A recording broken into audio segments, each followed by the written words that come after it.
Federsanità ANCI e anche la Regione propongono un pomeriggio in cui c'è una full immersion sulla sanità, quella adeguata, quella giusta per i pazienti, non quella sopportata o supportata insomma, solamente dalle risorse, ma quella che bisogna dare.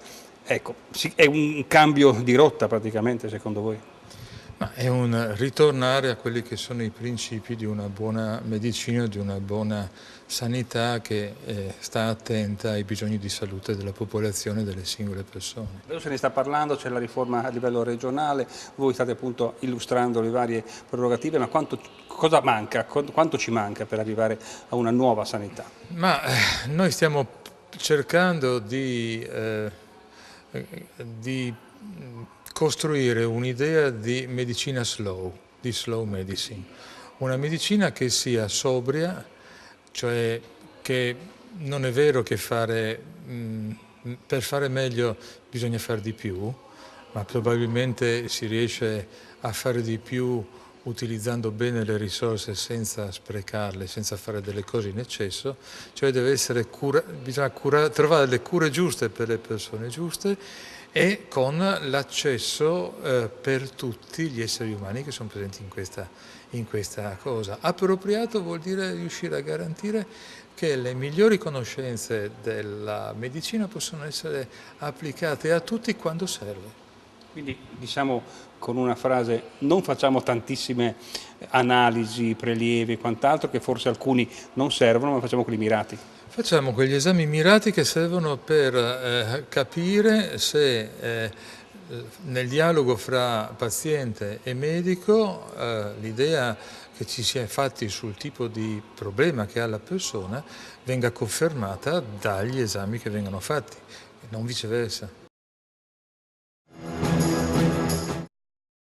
370 tra ritardi e soppressioni registrati nei soli primi mesi del 2014 fino a luglio, numero incrementato rispetto a tutto il 2013. La situazione sta peggiorando? Sì, sta peggiorando, è peggiorata dall'inizio dell'orario cadenzato, ovvero dal 15 di dicembre, quando la Regione e Trenitalia hanno voluto, contro le volontà dei comitati di pendolari, avviare un orario che ha determinato dei pregiudizi gravissimi per la circolazione di tutto il Friuli Venezia Giulia.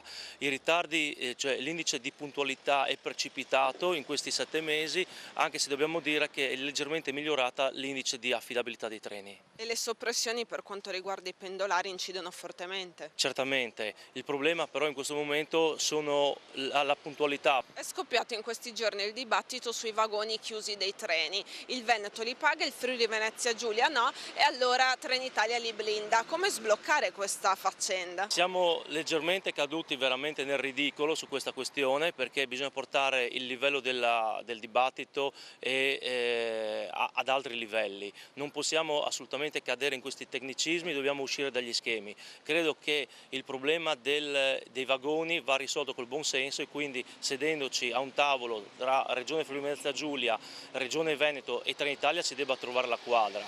È ovvio che se si continua di questo passo andremo probabilmente a avere dei treni regionali che fermeranno a Sacile, e da Sacile dovremo scendere per prendere i treni poi veneti che corrono in territorio veneto, quindi credo che sia un'assurdità. Tari 2014, dati alla mano, che incidenza ha avuto sugli esercizi commerciali e sui componenti del commercio? Sicuramente tra virgolette una botta importante per noi commercianti, differenziata da categorie a categorie. I maggiori colpiti si va dalla ristorazione ai pubblici esercizi, ai settori ortofrutta e anche altri settori, con delle percentuali che vanno a impattare nei nostri bilanci delle nostre attività in maniera molto importante.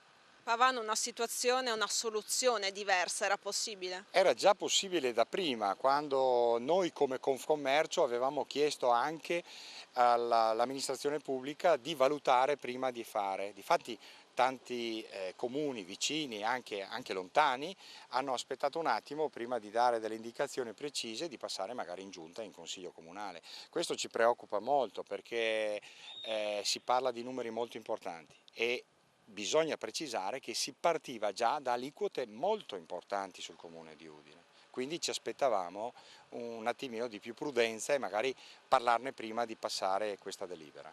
Ci sono stati dei ritardi o degli errori nell'arrivo dei bollettini? Noi abbiamo sentito di diversi associati nostri per quello che riguarda, a certi sono arrivati già quelli della Tari 2014 e a certi devono ancora arrivare. C'è un po' di confusione nell'acconto, quindi non è che tutti l'abbiano ricevuto o nessuno l'ha ricevuto. Certi li hanno ricevuti, cioè c'è un po' di confusione a riguardo, quindi ci aspetteremo un incontro a breve anche con l'amministrazione comunale, con l'assessore al bilancio, anche per spiegarci un attimino meglio come stanno le cose.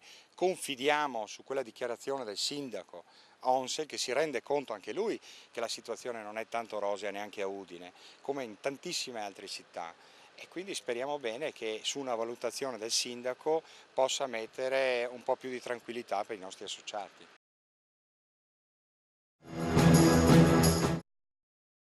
Direttore Calabretto, la campana suona, questo significa che Mittelfest va a chiudersi. Che bilancio facciamo di questo 2014? Allora, le campane stanno a significare il clima di festa che Mittelfest è riuscito a recuperare con la città di Cividale, di cui sono molto soddisfatto.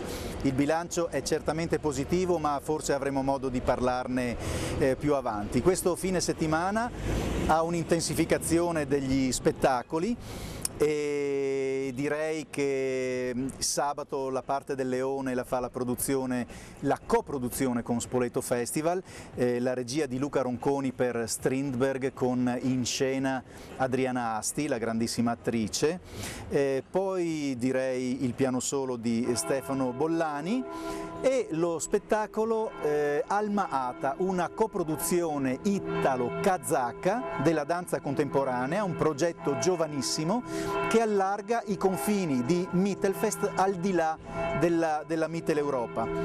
Gran finale domenica con la musica barocca di Combattimento Consort che esegue Vivaldi sugli strumenti originali. La parola padre del regista Gabriele Vacis, uno spettacolo che più mitteleuropeo non si può, con attrici italiane, macedoni, polacche e bulgare.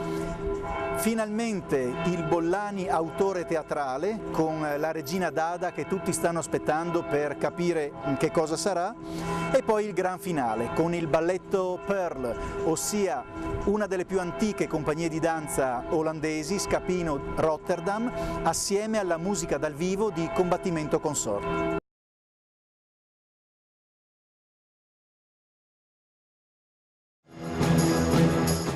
Viene denominato Attitudine Urbana, è un intervento sulle mura della città, il primo qui all'autostazione di Udine, per dare un senso forse a questi muri che sono bianchi o grigi e per dare un colore a questo e anche per far sì che non vengano imbrattati, anche questa è una iniziativa. Qui abbiamo il comune che la sostiene, ma che vi è nata come?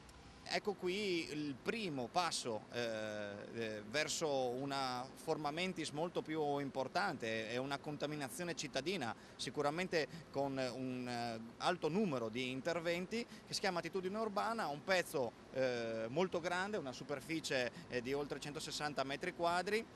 L'artista che ospitiamo si chiama Tellas, è uno tra i migliori writer italiani che si muove ormai in tutto il mondo e viene ospitato in diverse situazioni legate all'arte e alla street art, e crediamo che questo sia un intervento che, oltre a essere piacevole all'occhio e visivamente, potrebbe anche diventare una soluzione per rendere più divertenti, più carini, più simpatici degli spazi che magari tendono a essere un po' scadenti dal punto di vista. Ma il comune, assessore, potrà trovare altri spazi oltre a quello attuale qui nell'autostazione? Ma la nostra volontà è quella che altri spazi della città possano poter vivere attraverso questo felice incontro con l'arte visiva e l'arte contemporanea.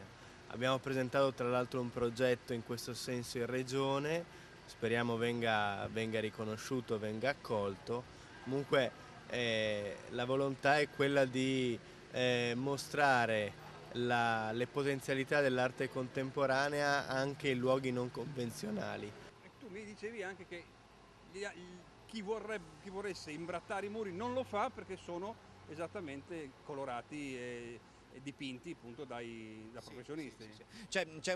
Tra writers c'è una forma di rispetto, diciamo, che viene data dal fatto che chi vuole fare una scritta o un disegno tende a non farlo sopra a un altro disegno.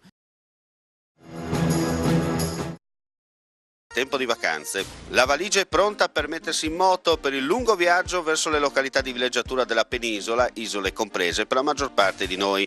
Ultimi ritocchi alla linea prima di esibirsi in bicipiti, tricipiti, décolleté da favole e altro ancora. L'estate porta alla spensieratezza, serve a scaricare le tossine accumulate durante la brutta stagione.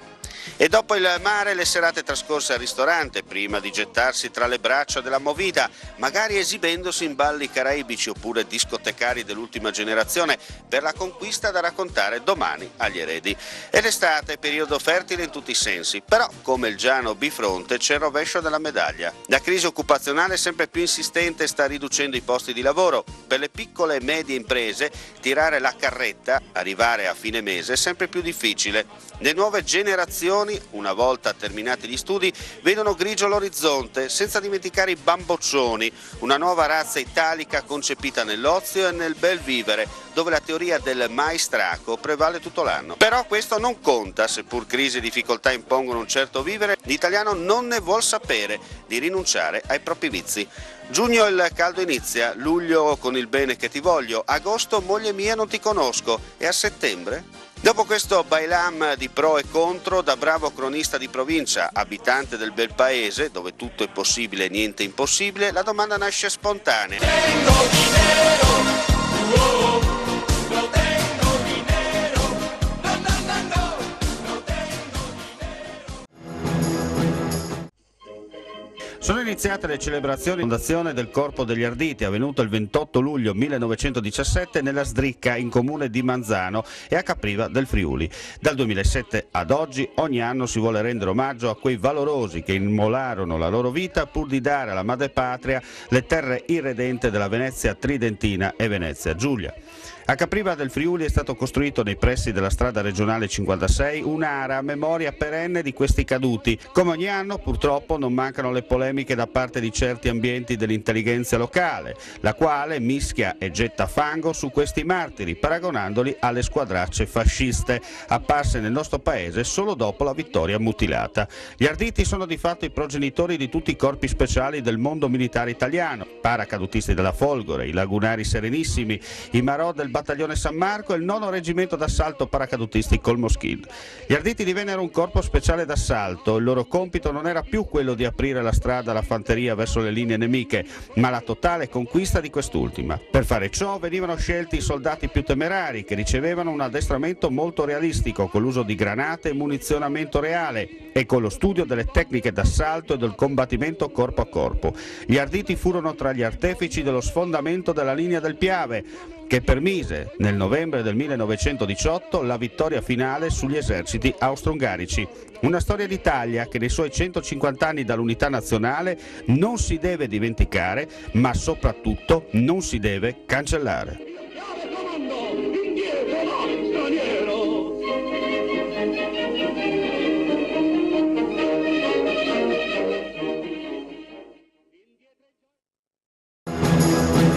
Il nostro gruppo Media Triveneto ricerca un coordinatore commerciale addetti alla vendita di pubblicità nelle regioni Friuli, Venezia Giulia e Veneto. In particolare le aree interessate sono Pordenone, Udine, Portogruaro, Trieste e Treviso. Interessati o interessate potranno telefonare in orario d'ufficio allo 0434 55 14 55, lasciando le proprie generalità e numero di telefono per il colloquio preliminare. Previsioni del tempo per domenica 27 luglio. Evoluzione incerta. Probabilmente avremo nuvolosità variabile con piogge sparse e qualche temporale. Si potranno avere anche fasi di tempo migliore, più probabile in montagna, dal primo mattino ed in serata. Sulle altre zone, nelle ore centrali della giornata, qualche schiarita. Per lunedì 28 luglio invece variabilità con possibili rovesci o temporali. L'informazione per oggi su Canal Furlan termina qui. Come sempre, grazie per l'ascolto, alla prossima.